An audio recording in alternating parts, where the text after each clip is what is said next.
အားလုံးပဲမင်္ဂလာပါဗျာ Long for Life with David William page မှာကြိုဆိုလိုက်ပါတယ်ဗျာကျွန်တော်ဒီနေ့ theory လုပ်ရှင်တဲ့အချက်5ချက်ရှိပါတယ်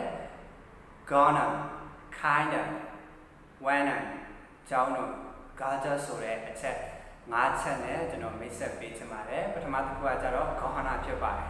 gonna က going to နဲ့အတူတူပါပဲ don't မလို့ don't မယ်ဆိုတဲ့အဓိပ္ပာယ်ပါ I'm gonna eat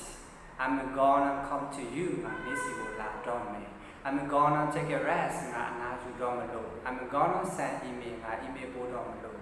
နောက်တစ်ခုကကျတော့ kind of အမျိုးအစားနဲ့အတူတူပါပဲ What kind of movie do you like ဘယ်လို movie အမျိုးအစားကိုကြိုက်တာလဲ What kind of car do you like ဘယ်လိုကားအမျိုးအစားကိုကြိုက်တာလဲ What kind of job do you like ဘယ်လိုအလုပ်မျိုးကိုကြိုက်တာလဲ What kind of people do you like ဘယ်လိုလူစားမျိုးကိုကြိုက်တာလဲ What kind of news do you like ဘယ်လိုသတင်းမျိုးကိုကြိုက်တာလဲလို့ပြောတဲ့အခါမှာ kind ဆိုတဲ့စကားလုံးကိုသုံးပါတယ်နောက်တစ်ခုကကျတော့ want to ရှင်းပြီးဆိုတဲ့အဓိပ္ပာယ်နဲ့အတူတူပါပဲ I wanna go there ငါအဲ့ဒီကိုသွားချင်တယ် I wanna eat something ငါခုစားချင်တယ် I wanna study English ကျွန်တော် English စာလေ့လာချင်တယ် I wanna go abroad ကျွန်တော်နိုင်ငံခြားကိုသွားချင်တယ် I wanna share my knowledge ငါရဲ့ဘုဟုတုတရဲ့အသိပညာတွေကိုလေ့လာချင်တယ်ဆိုရင်လည်း want ကိုသုံးပါတယ်နောက်တစ်ခုကကျတော့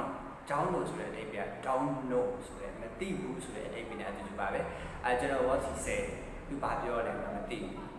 I don't know what you want to eat မေးပါစားချင်တယ်ငါမသိဘူး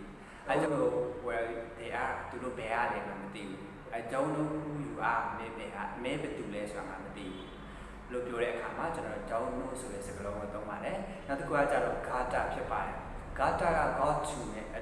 တူတူပါပဲရတော့မယ်ဆိုတဲ့အဓိပ္ပာယ်ပါ I gotta study English ကျွန်တော် English စာလေ့လာရတော့မယ် I gotta go abroad ကျွန်တော်နိုင်ငံခြားကိုသွားရတော့မယ်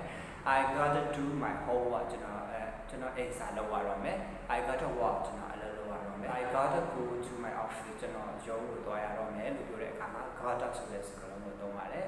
ကျေးဇူးပေးတဲ့အတွက်ကြောင့်လို့ကျေးဇူးအများကြီးတင်ပါတယ်ဗျာ